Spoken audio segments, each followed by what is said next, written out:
Hello and welcome to Byju's IAS. Let's get started and look into the first article.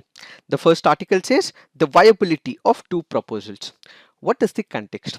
We have the West Bengal Chief Minister Mamata Banerjee who was addressing a rally on Netaji's birth anniversary. She came up with a proposal. She said that India should have four capitals and it should be on a rotational basis, and parliamentary sessions will have to be conducted in all the four capitals, said West Bengal Chief Minister Mamata Banerjee. In this particular backdrop, we have to understand, should the national capital be shifted from Delhi to a new place, or should the Delhi capital be as it is, but we should also have an other capital, or should we have multiple capitals? All this will be discussed under this particular article. First up, we have to go and understand the background. When we go back to the year 1911, Kolkata was once the capital of the British Empire until King George V announced in December 1911 that Delhi would be the new capital. So when it comes to the capital of Delhi, it was not present before 1911. This particular initiative was taken under the administration of King George V, who said that the capital will be shifted from Calcutta to what is called as Delhi in the year 1911. In the year 1927, the Parliament House was constructed and it was Viceroy and Governor General of India, Lord Irwin, who happened to finally inaugurate New Delhi as the capital of British India on 13th of February 1931. What are the arguments that support that there has to be multiple capitals or there has to be a new capital in place of Delhi? The first important argument is excessive air pollution in Delhi. What is the issue here? Whenever you speak of Delhi and its pollution, Supreme Court of India has called it the gas chamber. Many diplomats have complained about the unbreathable condition of the city, and we know for the fact that Delhi ranks as the most polluted city in the world in terms of air pollution. It is not only about air pollution, there are other issues within the national capital region as well. What are those? One is with respect to water quality, waste management, housing shortages. There is increase of law and order problem issues as well. Crimes have been increasing, transportation problems, and there have been persisting fire tragedies as well. All this means that Delhi is not able to maintain and sustain the international image. So one of the reasons why the new capital has to be shifted or we need multiple locations is because of excessive air pollution in Delhi. The second argument is about population explosion. One of the primary reasons for Delhi's mounting infrastructural problem is the demographic explosion. What do we mean by this demographic explosion? Let's go back and look at statistics. Delhi, with about 4 lakh people in 1901, ranked the 7th largest Indian city. It is now having around 1.68 crore people, and it is the largest mega city in the country, which means there is a nearly 4000% hike when it comes to the demographic or the population explosion. So what exactly happens? As we discussed, when it comes to Delhi, there is excessive pollution and they are not able to make sure that waste management is taken place. Water quality is not that good as well. In fact, we also have the Bureau of Indian Standards, which has gone on to say that Delhi has one of the most contaminated waters as per the survey. So if more and more people go and settle in Delhi, will the Delhi and its administrative personnel would be able to provide all the basic amenities to the people. That is where we have to understand that because of the population explosion, because Delhi is already too much expanding and it is not able to keep up to the international image, what we require is multiple capitals or we need to have a new capital. The third factor is with respect to growth. What exactly happens? As of now, Delhi is saturated as the capital region. So what can we look at? We can look at an alternative city or we can also have multiple capitals as well. Why? In case there is a selection of a new capital. So we have to select a new region. So what do we have to do? We have to build infrastructure in this particular place. What we will have is new infrastructural plans, government programs, government buildings, which means there is altogether the development of a new city in itself, which will make a smart capital which will meet the standards of the 21st century. This will give fillip to the economic activities as well, currently which we are not able to do in Delhi. That is because of excessive pollution, and it has already reached a saturation point when it comes to infrastructure. So selection of a new capital or a rotational basis means that we would be able to come up with new infrastructural programs which is able to meet the 21st century capital. New buildings for government offices, parliament, foreign embassies may also be planned, and modern technology which may be introduced for security and structural changes can be introduced when it comes to the growth. All this means that Delhi can be the capital, or India's capital can be shifted to a new place, or we can have multiple capitals when it comes to India. What are the arguments that we can support of? Let's take the international examples. Rio de Janeiro was one of the long capital of the Brazil. Government then decided to create a new city about 1100 kilometer from this very place, called as a new city called as Brasilia. This became the country's capital in the year 1960. So what exactly happened? Since the city in Rio de Janeiro had huge transportation issue, the same transportation issue is already being faced in Delhi as well. The same transportation issue is already resulting excess traffic as well, and people are already saturated with the pollution that is present in the national capital region. Since government buildings were far apart, its efficiency was serious in nature. That is why capital was shifted from Rio de Janeiro into Brasilia. So one such example that we can take from the international quarters is Brazil's capital being moved from Rio de Janeiro to Brasilia. The next important example is Lagos.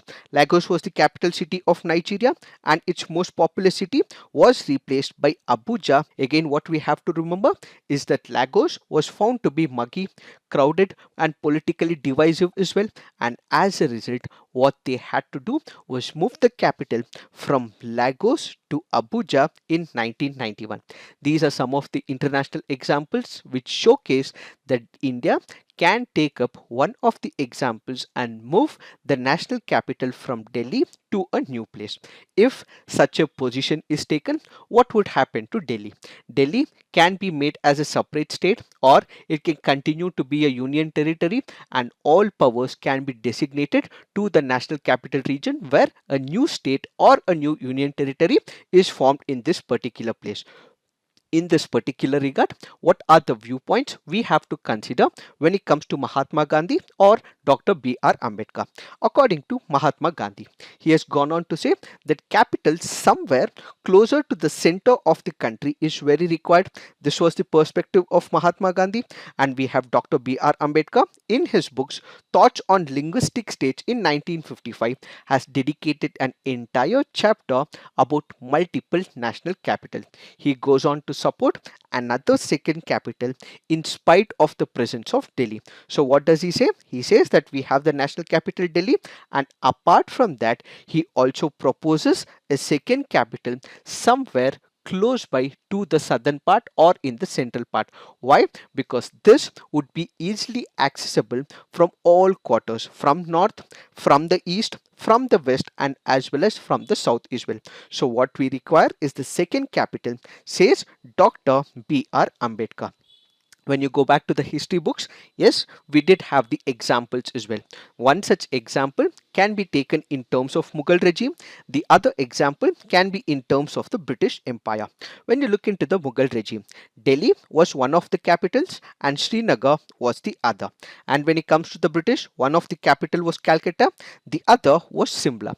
If we have to go back and look into our past, we also have similar examples as well. So India can take this as the precedent, looking into the past, and can also come up with another capital. So we would have Delhi as the capital, and we would also have other capitals as well. In fact, we also know for the fact that during the winter season, what we have is excessive pollution in the national capital region. We have discussed this couple of times as well. One of the possible reasons is because of stubble burning, because Delhi happens to be having a continental type of climatic conditions. So what it means is at least during the winter season, we might have another capital where we can shift to another capital. So possibly another alternative would be that summer capital would be Delhi and winter capital can be a new capital that is taken up by the government of India. This can be an alternative, says this article. But if India has to create multiple capitals, or it has to find a new capital which is center, which is accessible from the north, west, east and the south, what it means is that we require huge expenditure. It also means that as we move from Delhi to another capital, we will also require parliamentary building as well. We will also require accommodation for all the member of parliament. We would also have to make sure that security is provided to all the MPs, which means that what we require is huge expenditure. Can India afford this amount of money from the consolidated fund of India during the present situation is what we have to look at. Let's take one of the examples. In the past, there have been several other states which had also proposed as well. Let's say, for example, we take the example of Tamil Nadu. Tamil Nadu Chief Minister had proposed to shift the capital to Tiruchirappalli in central Tamil Nadu, but looking at the expenditure, he said that we cannot actually move the capital. That is because it takes a huge amount of money to build a new capital. We are seeing the same in Amaravati as well, that is in the state of Andhra Pradesh. Why? It requires huge amount of money. Let's take one of the examples from the past. Back during the British regime, we had British when they moved their capital from Calcutta to Delhi. It costed nearly 4 million pounds to move the entire administration from Calcutta to Delhi. If India is spending such an amount in the present scenario, it means huge amount of money will have to be spent by the central government for creating multiple capitals or a new alternative to Delhi.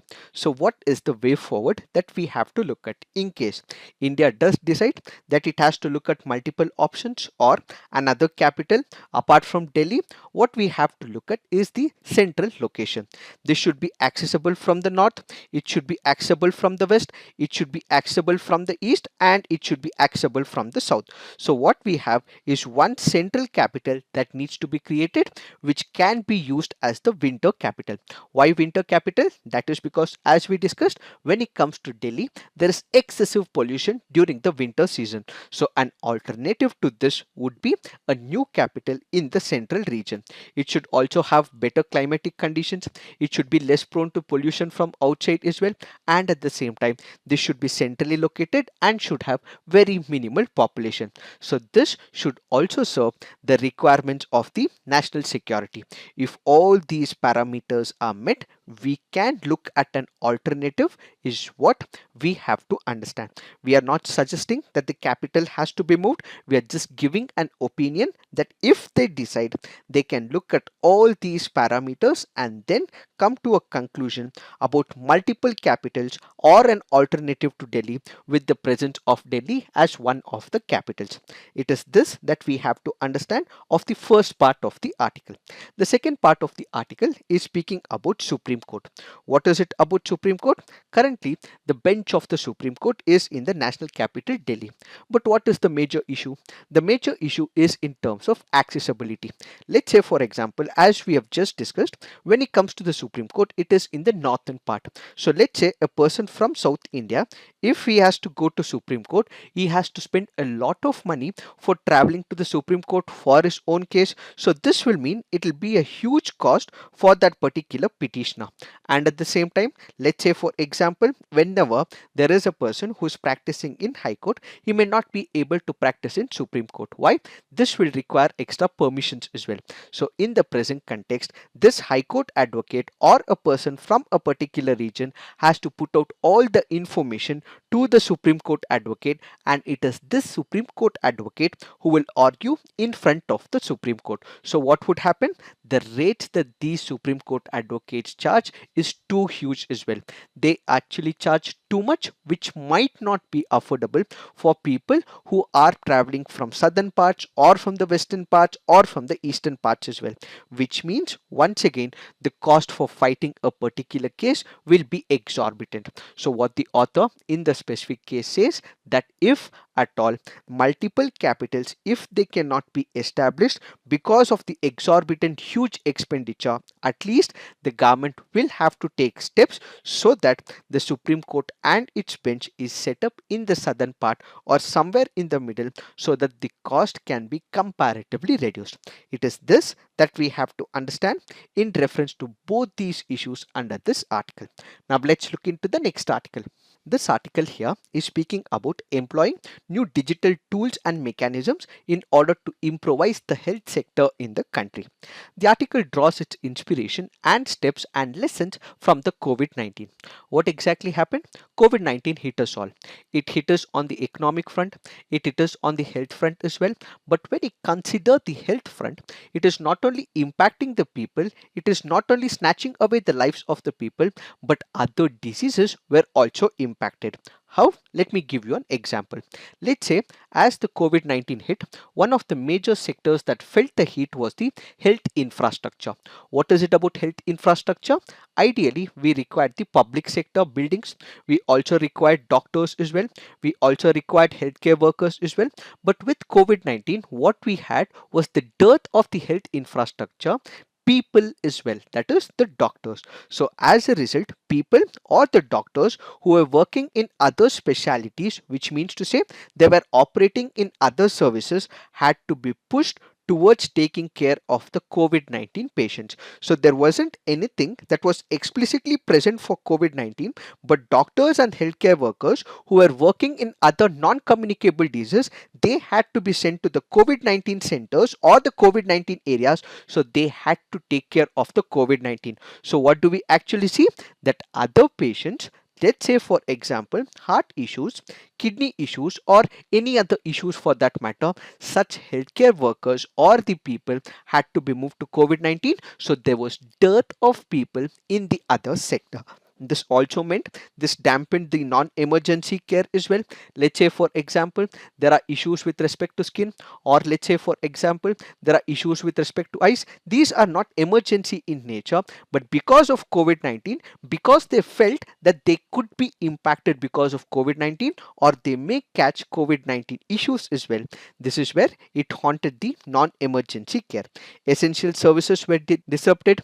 Detection of tuberculosis cases also dropped as well, and this was down by 50% in April December of 2020 relative to the period in 2019.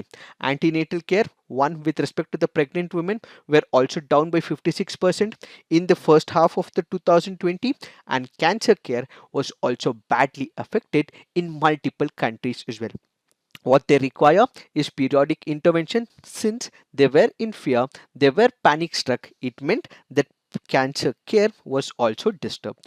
In order to overcome all these issues, in order to provide health for all the people, not at the cost of COVID-19, what we required was the virtual consultations. So what is this virtual consultation? Basically, this is where we use of what is called as the telemedicine.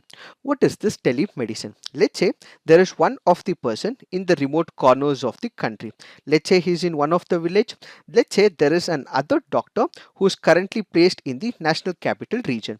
So what would happen? This particular person is connected via the information technology tools. So he would put out what his problems are, and via the phones and via the internet, via the laptops, all his issues will be sent to the doctor, and the doctor would be providing enough prescriptions and the mechanisms as to how this particular issue can be overcome. So what we have is one of the process called as virtual consultation, which is an aspect of telemedicine where use of information technology is taken up so that the other person's issue are addressed by a doctor in a remote location. In order to make sure that this telemedicine is taken as an aspect of the government, they came up with a program called as eSanjeevani platform.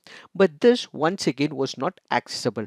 So what this article currently speaks about is what is called as the share medical appointments.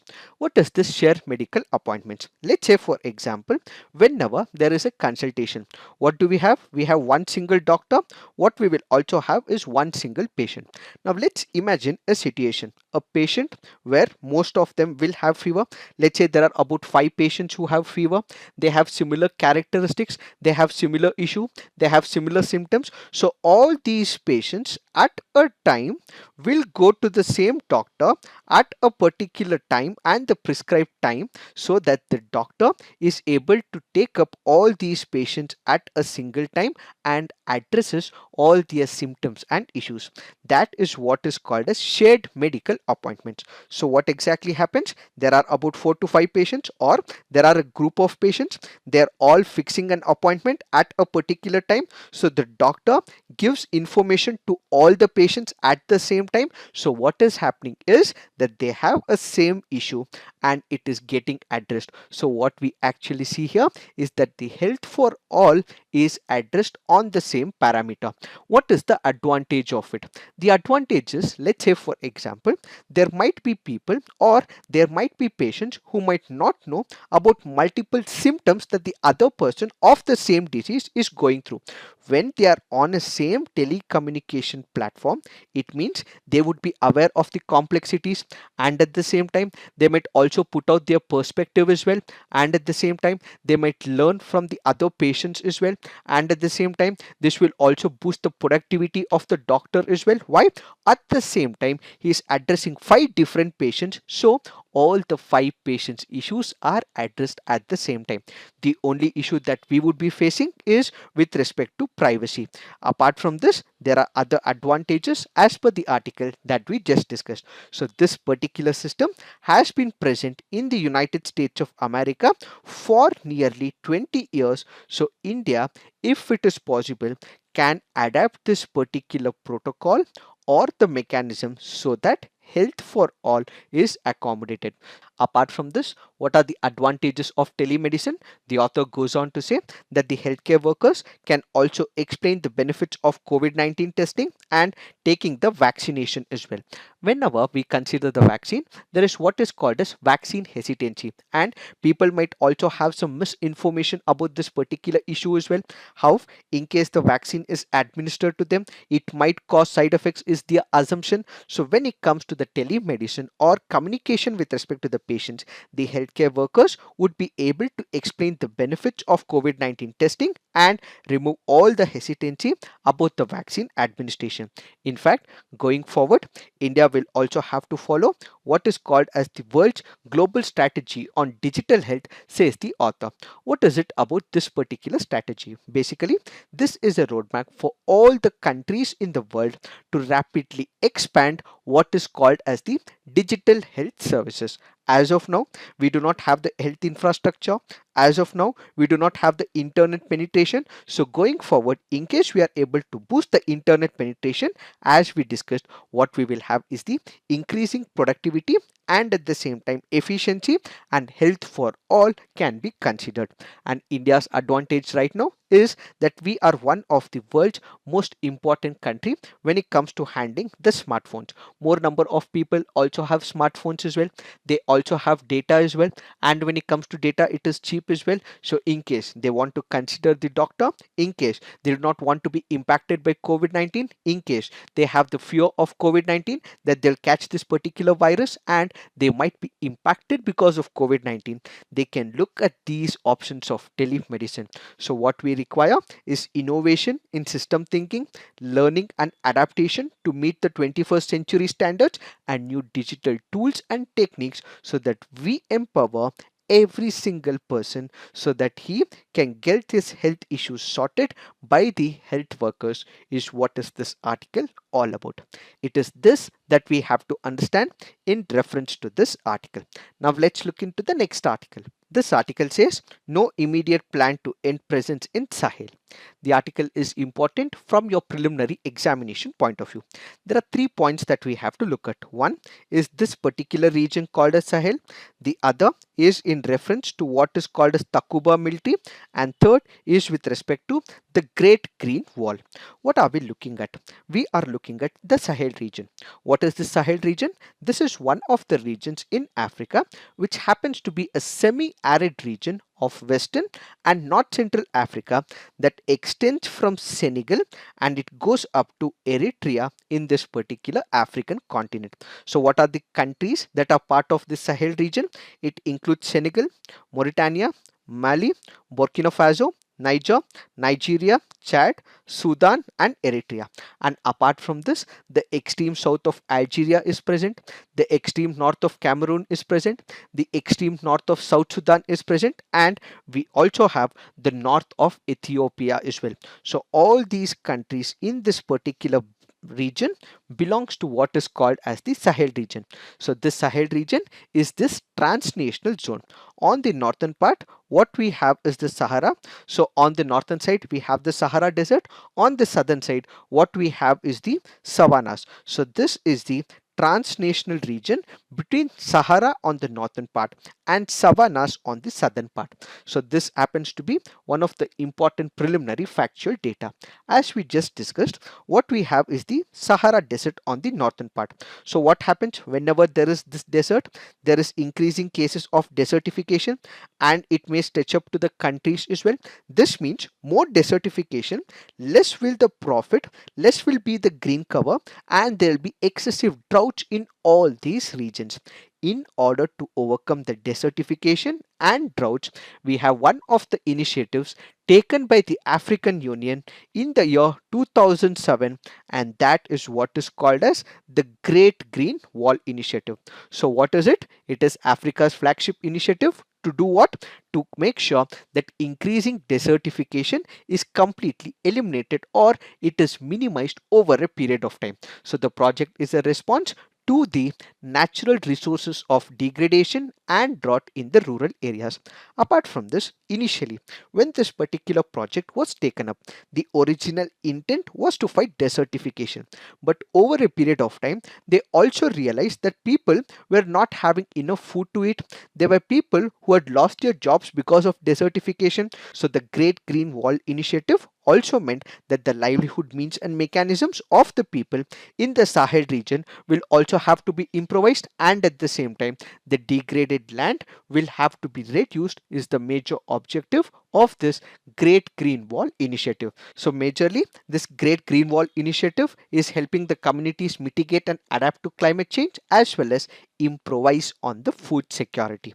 Apart from these two incidents, the article further makes a mention of what is called as Takuba military. So what is this Takuba military? This is one of the initiatives of France. They, along with the European allies, have set up what is called as Takuba Task Force. What is this Takuba Task Force? The task force will assist regional armies in counting armed groups and will complement efforts made by France Operation Barkhane and the regional G5 Sahel Joint Force comprised of troops from Burkina Faso, Chad, Mali, Mauritania, and Niger. So what is happening here? There are some extremist organizations, there are radical forces, there are fundamentalist groups. These groups are not letting the government operate, and as a result, they are obstructing the schemes and programs of the designated country. In order to overcome this issue, France and its European allies have come up with a task force to fight all these radical forces. This new task force will also operate in what is called as the Liptako region. What is this Liptako region? As marked in green, it is a region between Burkina Faso, Niger, as well as Mali. Currently, the French president has gone on to say that they have no idea or no intentions to remove this particular task force from the Sahel region. Why? Because there are extremist organizations, and especially in Lamtoko region, it is being called as a stronghold where it has fighters linked to ISIS as well. And because of all these extremist organizations, in case they withdraw from this particular region, there will be issues that will be surfacing in the African continent. As a result, the president of France has gone on to say that they will not withdraw from this very region. It is this that we have to understand in reference to this article. Now let's look into the next article. This article here is speaking about Maharaja Suheldev. This can be very important from your preliminary examination point of view. Let's look at some of the facts with respect to Raja Suheldev. Maharaja Suheldev was a ruler of Shravasti. Where is it? Uttar Pradesh. He is mentioned in 17th century Persian language historical romance called as Mirat-i Masudi.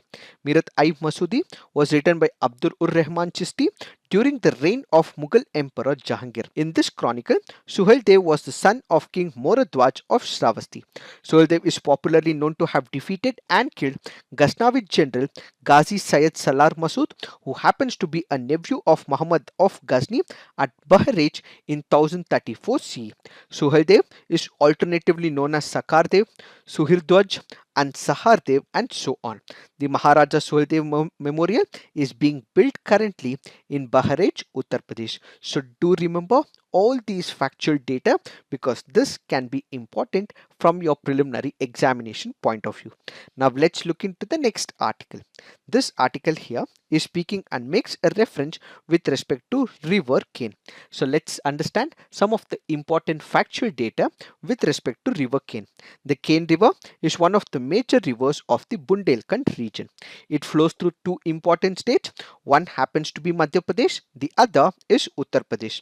It is a tributary of Yamuna.